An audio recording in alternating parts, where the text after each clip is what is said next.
Une erreur que les gens commettent généralement lorsqu'ils créent des sites internet, c'est la non-optimisation de leurs images. Alors, il est important de toujours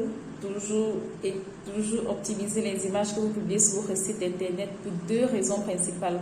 Donc, la première, c'est tout simplement que l'optimisation permet à votre site de gagner en performance, autant pour moi.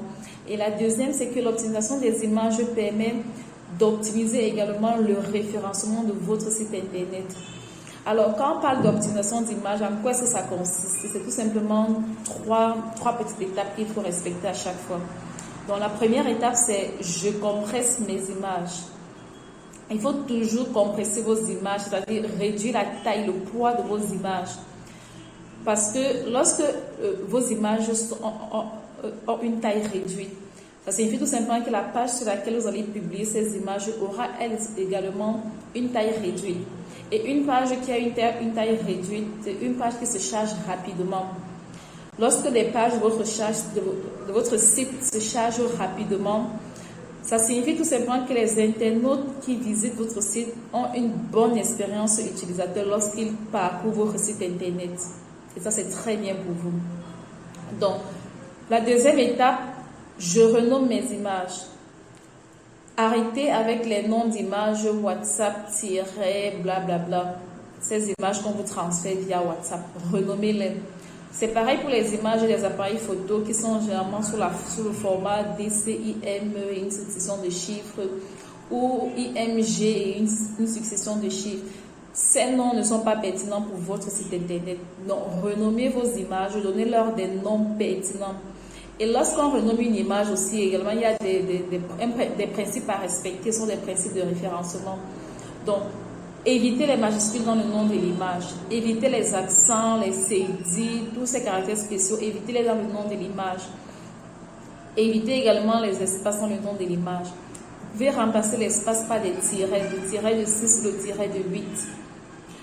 Alors, après avoir renommé votre image, la troisième et dernière étape est de renseigner toujours le paramètre alt de votre image.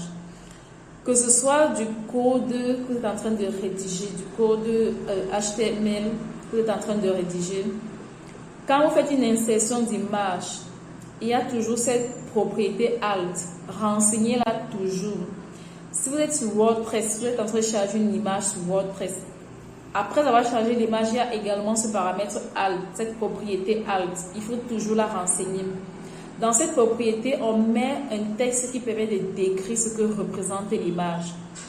Et à ce moment, vous êtes libre de mettre des espaces, des majuscules, des accents. Donc, écrivez normalement votre texte à ce moment, le texte alternatif. Qu'est-ce qui se passe en réalité?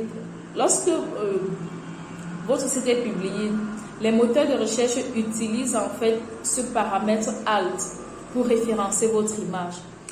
Donc, lorsque le robot d'un moteur de recherche va parcourir votre image, il va aller vérifier le contenu de ce paramètre alt et il va référencer votre image sur son moteur de recherche en fonction du contenu de cette propriété alt. Donc, il faut toujours renseigner cette propriété alt pour vos images.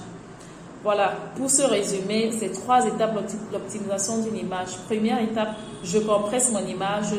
Deuxième étape, je renomme mon image avec un nom pertinent en respectant les principes de renommage d'image, pas de majuscules, pas d'espace, pas de caractères spéciaux. Troisième et dernière étape, je renseigne le paramètre alt de mon image. Voilà, c'est tout et j'espère que cette information t'aidera dans tes travaux de création de site internet. Si tu as des questions, n'hésite pas à me les poser en commentaire et je te répondrai.